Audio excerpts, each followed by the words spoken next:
Students, चलिए अपनी series को आगे बढ़ाते हैं। रियल नंबर वाला चैप्टर स्टार्ट कर रखा है यहाँ पर। उसमें मैंने एक टॉपिक करा दिया है यूक्लिड डिवीजन लेमा। जिस बच्चे ने वो नहीं देखा हो जाके डिस्क्रिप्शन बॉक्स में लिंक मिल जाएगा, या ये जो आई बटन जो ऊपर लगा हुआ है ये आई बटन, इस आई बटन से आप देख सकते हैं, यहाँ पर मिल जाएगा आपको।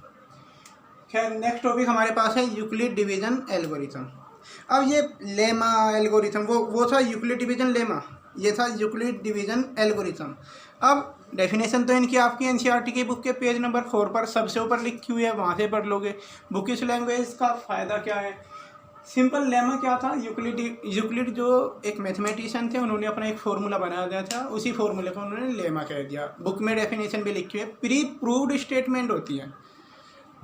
एल्गोरिथम क्या है? एल्गोरिथम एक प्रोसीजर है। अगर सिंपल वे में हम समझें, एल्गोरिथम एक प्रोसीजर है जिसमें हम कुछ इंस्ट्रक्शन का यूज करते हैं, ठीक है। बाकी समझ में कुछ नहीं आना आपको, मैं बताता रहूँ लेमा ये है, एल्गोरिथम ये है, कुछ हाथ पल्ले नहीं लगना, काम की बातें करते हैं। लेमा क्या होता है, सॉरी एल्गोरिथम क्या है? यूक्लिड डिवीजन एल्गोरिथम कि जब सेम काम, यानी जो यूक्लिड डिवीजन लेमा है, जब हम उसको रिपीट करते रहें बार बार, उसे एक से ज़्यादा बार अगर हम रिपीट करें तो वही यूक्लिड डिवीजन एल्गोरिथम बन जाएगी। बात को कैच करिए। जो यूक्लिड डिवीजन लेमा था, यूक्लिड डिवीजन लेमा की अगर मैं बात करूं तो वो था a = bq + r। इस फॉर्मूले को ही यूक्लिड डिवीजन लेमा बोल दिया गया था। इसी फॉर्मूले को यूक्लिड डिवीजन लेमा बोल दिया था। अब अगर इसी का हम बार बार रिपीटेशन करें किसी क्वेश्चन में इसी को बार बार रिपीट करें तो वही बन जाएगा यूक्लिड डिवीजन एल्गोरिथम। यानी एल्गोरिथम में कोई सेम टास्क बार बार रिपीट होता है, यानी सेट ऑफ इंस्ट्रक्शंस हो जाते हैं, कई सारे ग्रुप बनते हैं, ठीक है। और इसका रिपीटेशन कब होता है?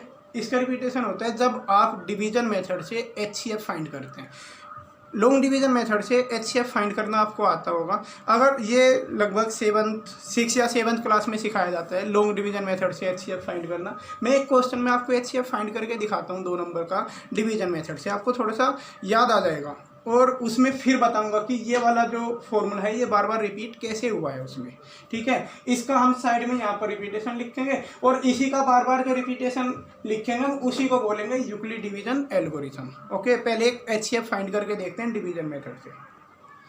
मैंने बोर्ड पर 24 और 39 का एचसीएफ फाइंड किया है। HCF of 24 and 39। आप 2 मिनट के लिए वीडियो को पॉज कर दीजिए, आप रोक लीजिए वीडियो को और इस प्रोसीजर को ध्यान से समझिए।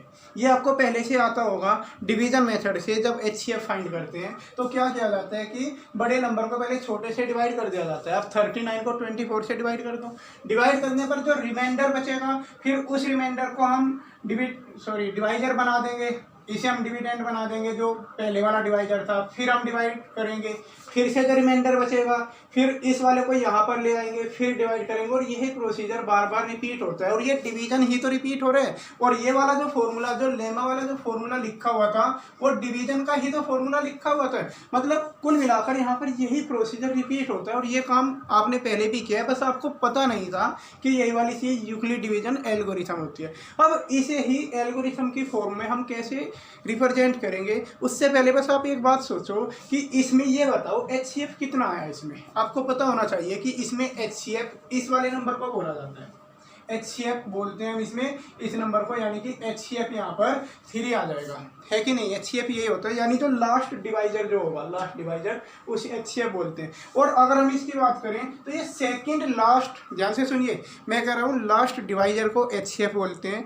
या फिर ये कह सकते हैं कि सेकंड लास्ट जो रिमाइंडर होगा उसे एचसीएफ कहते हैं, क्योंकि लास्ट रिमाइंडर तो 0 है। आपने ये डिवीजन कब रोका? जब रिमाइंडर 0 आ गया तभी तो रोका आपने ये डिवीजन। जब रिमाइंडर 0 आ जाएगा तभी तो स्टॉप करोगे। रिमाइंडर 0 आ गया तो हमने स्टॉप कर दिया और उससे पहले वाले रिमाइंडर को देख लिया, उससे पहले वाला जो रिमाइंडर होगा वो इनका एचसीएफ कहलाएगा। तो अब इसे ही इस फॉर्मेट में लिखना स्टार्ट करते हैं। इस वाले डिवीजन को हम इसमें लिखना स्टार्ट करेंगे। इस तरीके से स्टेप रिपीट होते रहेंगे और इस पूरे को बोल देंगे यूक्लिड डिवीजन एल्गोरिथम। तो वो काम आपको आता है, उससे ये बनाना भी आपको आता है, बस मैं लिखना सिखा देता हूँ आपको एक सिस्टमेटिक वे में। यूक्लिड जी ने यही तो किया था कि a को b से डिवाइड किया, q कोसेंशली r रिमाइंडर, यानी जो बीच में रखा हुआ है उसे a बोलेंगे, जो साइड में है उसे b बोलेंगे। तो आप इस पहले वाले के लिए देखना, a की वैल्यू 39, b की वैल्यू 24। तो आप यहाँ ऐसे लिखिए, कंसीडर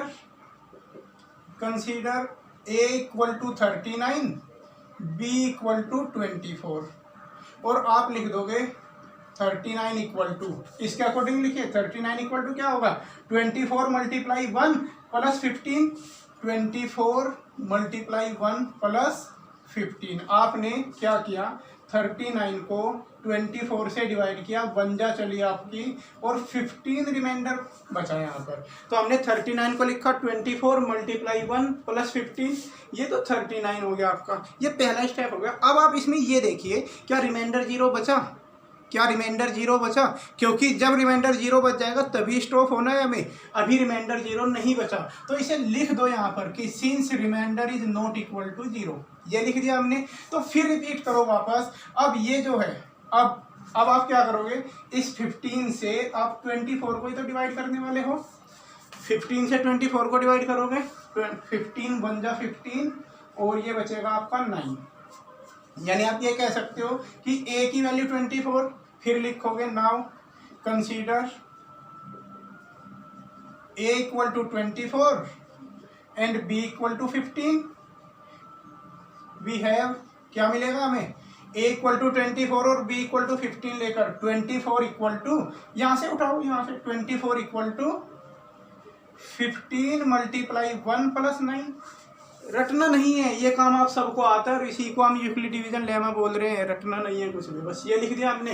अब बताओ ये रिमाइंडर ये बचा था, क्या ये 0 बचा, क्या रिमाइंडर 0 बचा, नहीं बचा। अगर रिमाइंडर 0 नहीं बचा फिर लिख दो यहाँ पर since remainder is not equal to 0। अगर रिमाइंडर 0 नहीं बचा तो ये लिख दिया हमने यहाँ पर। और अब इस 9 को यहाँ लिखना है, इसे डिवाइड आप करोगे 15, 9 से डिवाइड करोगे आप 15 को, फिर से बन जा चलेगी और 6 बचेगा रिमाइंडर। यानी a की वैल्यू 15 लेनी है अब आपको। नाउ फिर से आप कंसीडर करोगे।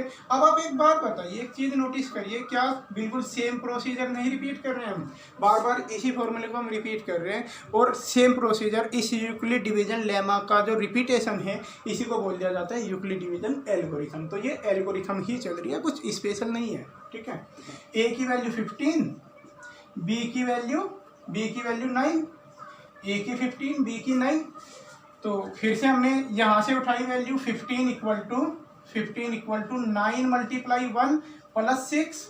अब रिमाइंडर 6 बचा था, क्या रिमाइंडर 0 बच गया, नहीं बच गया। जब तक 0 नहीं बचेगा तब तक आप ऐसे ही करते रहोगे कि since r is not equal to 0, remainder 0 नहीं बचा तो फिर से कंसीडर करो आप a और b कंसीडर। अब क्या करने वाले हो, देखो अब आप 6 से डिवाइड करोगे 9 को, ऐसे ही तो करोगे 6 डिवाइडेड बाई 9, यानी कि a की वैल्यू 9 लोगे, a की वैल्यू 9, b की वैल्यू 6 लोगे।